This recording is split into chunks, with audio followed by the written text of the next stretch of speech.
itago niyo naman yung mga dapat itago. I-reserve niyo sa mga papangasawa niyo, kung pwede lang. Huwag yung parang tindahan mo sa lahat. Okay? I-reserve niyo yan sa inyong mga papangasawa.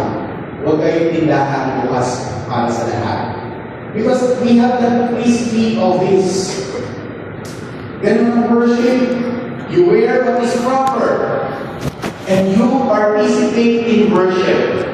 Kaya kanina pinapakinggan ko, huwag dinala si Father na masyadong makakanta ngayon kasi inuupo ko, hinihingan ko ako. Pero sana, sa mga ganong klaseng mga response sa misa, mga kanta sa misa, 500 years ng Christianity, ang ilan sa inyo siguro, 10 years nang sumisimba, 20 years nang sumisimba, 50, onwards sumisimba, pero pag hindi pa kayo mamusunod sa misa, hindi kayo lumalago, hindi niyo pinapractice ang priestly office ninyo. Para kayong bisita lang dito, expectator. Kaya nga, parang nangyayari, simbang gabi dahil trending, pupunta ka sa simbahan kasi trending. Nandun ang pagkano mo kasi trending. Isinamahan mo lang mo kasi trending. Huwag gano'n. Ito ay sakripisyo at pakikinambay natin kay Maria. Kaya nandun ang ating priestly office. We worship Jesus. Diba? And then we have the prophetic office. Kaya ito kay Jesus, nandoon ang fulfillment of the prophecies. Kaya si Father, madaldal. Pagka napansin niya, hindi niya sasabihin. Bakit? Kaya nga tawag sa akin, Father. Diba? O kayo mga anak ko, hindi ko talaga papayagan na kayo ay basta-basta na lamang na pumupunta ng simbahan. Hindi niyo naiintindihan ang inyong ginagawa. Mga bata, hindi ibig sabihin na pwedeng gawin ay dapat. Kung tutusin, pwede ka naman talaga pumunta sa government office. Pwede ka magsuot ng pambahay doon, pero hindi yun dapat. Diba? Hindi ibig sabihin na pwede ay dapat. Kaya we need to be mindful. Huwag natin gawin measure ngayon ng school. Iba ang mindset ng school na yun. Ibang-iba ang school ninyo ngayon. Huwag suot kayo lang kung ano gusto ninyo isuot, okay lang yan. Pero kami nun, hindi ko kinukumpara dahil lang naman. What makes uniform better? Kasi walang mayaman, walang mahirap sa uniform. Kaya, huwag yung dalhin yung idea na sa school, pwede kang masuot ng kahit ano, kaya sa simbahan, pwede ka rin masuot ng kahit ano. Diba? Ayon sa ating prophetic office, we need to correct what is wrong. O kaya kung mga kaibigan mo gano'n, huwag kang matakot na i-correct. Sabihin mo sa akin ni Father, kung ang anak ninyo ay gano'n ang attitude, huwag kayong matakot i-correct. Kasi that is your prophetic office. What is going out from your mouth should be the truth. And we have the kingly office. Pag sinabi natin kingly office, servanthood. Diba? Ang fulfillment ng servanthood ay ng kay Jesu Cristo. Lalo na nung papago siya sa krus. Kaya ito ating pagsimba, this is also our service. Service. Tingnan niyo po itong mga ministers natin dito. These are examples of service. Servanthood. Wala po yung mga sweldo. Hindi ko po kaya silang pasweldohan. Pero ano ang kanilang foundation of service? Love for God. Diba? Tama po ba? Tama naman po na. Pero please, kinonfirm po po, At hindi lang ninyo. When you love God, it urges you to serve. Hindi natatapos sa mga Diyos. Sisimba ako. It urges you to serve. Kaya sana, ang mga simbang gabi na ito ay magbubunga ng servisyo.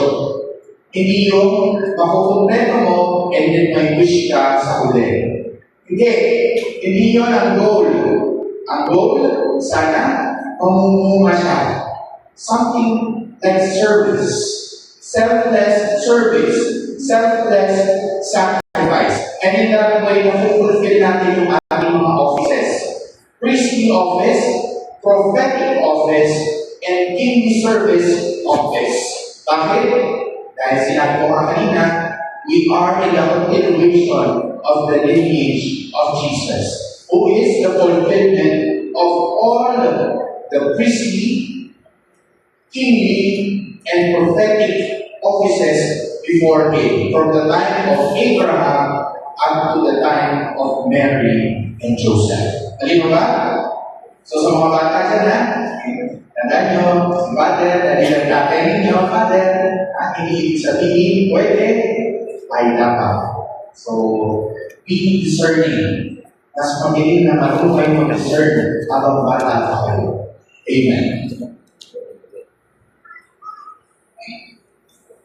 Amen. Pumili tayo sa ating Diyos, mga kapatid ng pusong bukas sa kanyang karunungan. Habang ating kayong pagdating ng kanyang anak, ating sabihin, Ama, ituro sa amin ang landas ng iyong karunungan. Ama, ituro mo sa amin ang landas ng iyong karunungan. Maipamanas nawa namin iyong simbahan, ang iyong karunungan at pag-ibig, Ama, sa aming tapat na paglilingkod sa isa't isa. Manalangin tayo.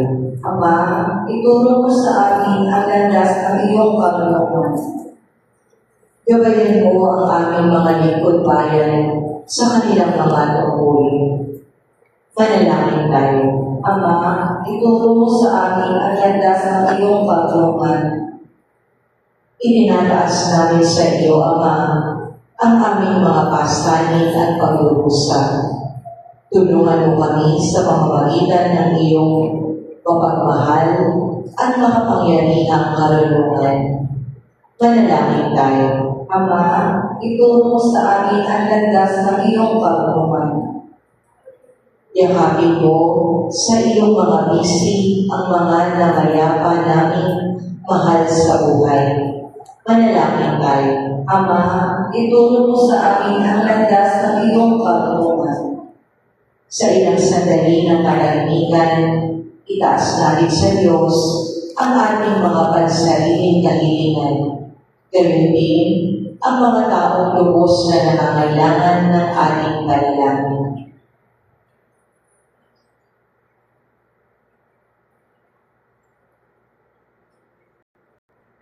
Manalangin tayo. Ama, ituro mo sa amin ang landas ng iyong karunungan. O Diyos ang aming Ama, ginagabayan mo sa iyong karunungan ang sanlilikha. Halina ituro sa amin ang landas ng iyong karunungan habang makita namin hinihintay ang iyong pagkakatawag-tawag sa iyong anak si Jesus ang aming dakilang manunubos. Amen.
Mananang kayo mga kapatid upang ito ang ipagaling ko nila ng Diyos sa mga makapangyarihan. Tanggapin nawa ng Panginoon itong paghahain sa iyong mga kamay, sa kapurihan niya at karangalan, sa aking kapalabangan at sa buong sambayan niyang banal.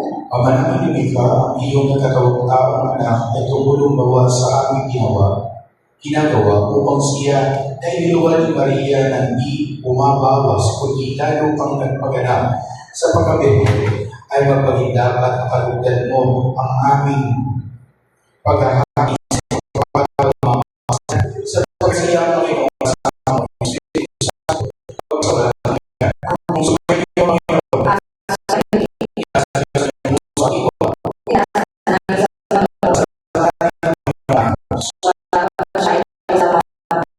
Maraming makapangyarihan niyo yung maraming kaya sa pamitan ni Kristo na aking Panginoon. Ang pagsusubo mo sa Kanya ay pinahirap ng lahat ng mga propeta. Ang pagsiya niya ay pinanamikan ng mahal ng Kanyang inang tunay. Sa kanya ng Espiritu Banal. Ang pagsiya niya ay pinanamikan sa Juan Bautista sa kanyang pagpipigyan.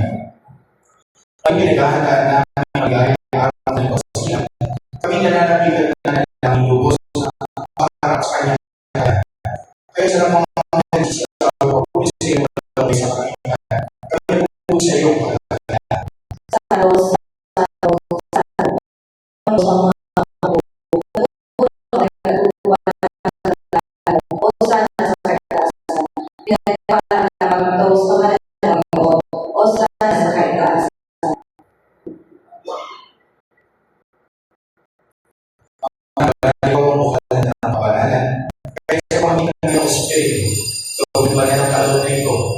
para sa aming mga katawan at dugo ng aming mga Kristo.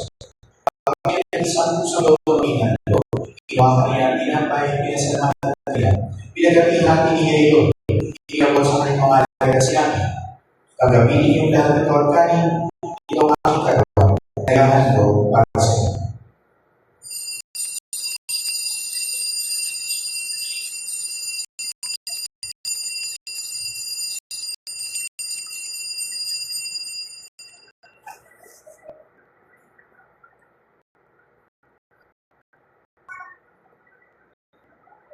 Hindi naman ang matapos sa una, itawakan niya ang kalis.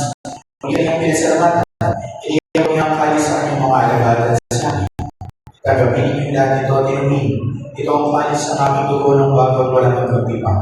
Ang aming dugo ay bubukos para sa inyo at para sa lahat. Sa ikapagpapatawad ng mga kasalanan, gawin niyo ito sa pag-alala sa amin.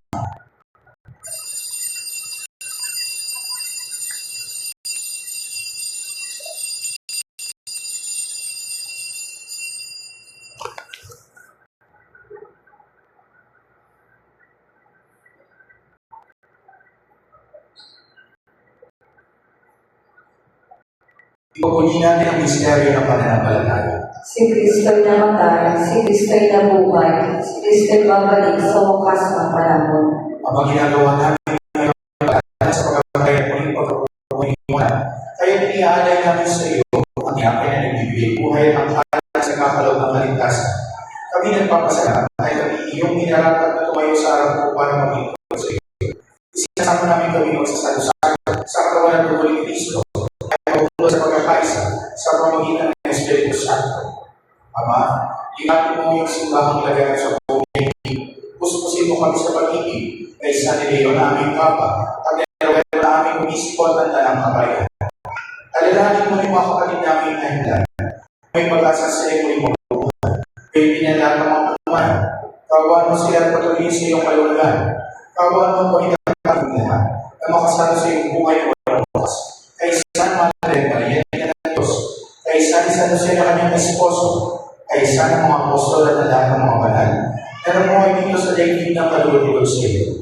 May pag-iwag naman namin ang pagpupuli sa ikararangan sa pamamagitan ng iyong anak, aming Panginoong Jesucristo.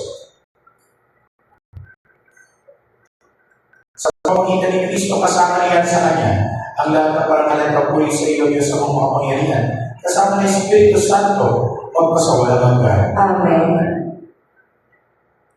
Sa pagpili ng mga kagagawin na utos at puro ni Jesus sa Panginoon natin ang Diyos, ipahayag natin ang lakas mo.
Hindi namin i-address na pagkalooban ng kapayapaan na araw-araw ay kasalanan at ilayo sa lahat ng kapamakan. Sa akin na natin ng araw-araw kayo. Sapagkat iyong kaharian at ang kapayapaan at ang kapayapaan magpakailanman. Amen. Panginoon sa Kristo, sinabi ko sa iyo mga gusto. Kapayapaan ang iniwan ko sa inyo. Ang kapayapaan ang binibigay ko sa inyo.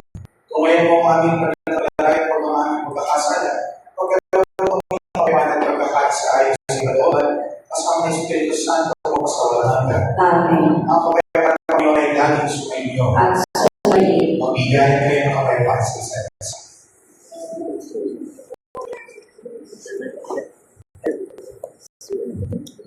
Kordero ng Diyos, nag-aalis ng mga kasalanan sa libugan, maawa ka sa amin. Kordero ng Diyos, nag-aalis ng mga kasalanan sa libugan, maawa ka sa amin. Kordero ng Diyos, nag-aalis ng mga kasalanan sa libugan, ipagkaloob sa amin ang kapayapaan.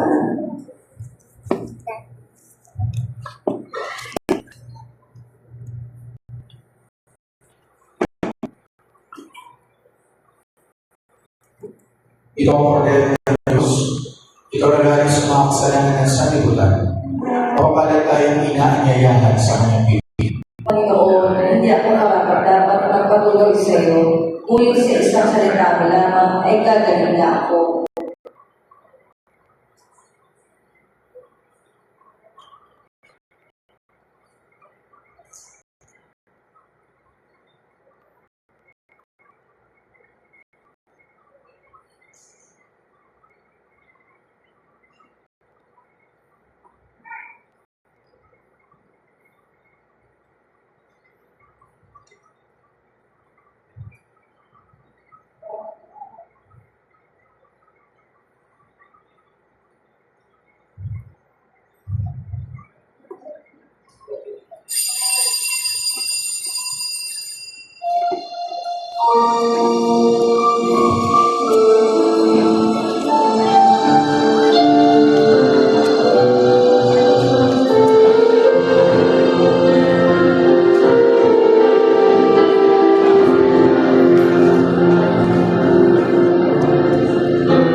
Magkakaroon po tayo ng second collection.